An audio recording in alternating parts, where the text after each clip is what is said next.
Avropa İttifaqı Rusiya ilə ticarət əməliyyatları həyata keçirdiyi iddia edilən iki kiçik Çin bankına qarşı sanksiya tətbiq etməyi təklif edib. Təklifin mahiyyəti ondan ibarətdir ki, Avropa İttifaqının maliyyə qurumlarına adları hələ də ictimaiyyətə açıqlanmayan və fəaliyyətləri ilə bağlı heç bir tutarlı sübut təqdim edilməyən iki regional Çin bankı ilə hər hansı əməliyyat aparmaq qadağan edilsin. Çin Xarici İşlər Nazirliyinin sözcüsü Lin Jianın bəyanatı Pekinin mövqeyini aydın şəkildə ortaya qoydu. Çin, Birləşmiş Millətlər Təşkilatının Təhlükəsizlik Şurasının mandatı olmadan və beynəlxalq hüququn norma və prinsiplərinə zidd olaraq tətbiq edilən hər cür birtərəfli sanksiyaya qətiyyətlə qarşıdır.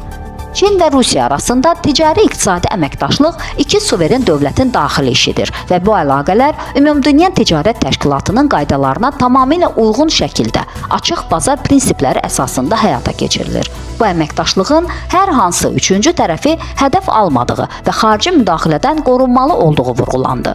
Lin Jianın toxunduğu ən mühüm məqamlardan biri isə Avropa İttifaqının ikili standartlara əsaslanan riyakar siyasətidir. Fakt budur ki, Avropanın özü və onun əsas strateji müttəfiqi olan ABŞ Rusiyaya qarşı sərt ritorikaya baxmayaraq müxtəlif sahələrdə, xüsusilə də strateji əhəmiyyətli sahələrdə Moskva ilə ticarəti davam etdirir.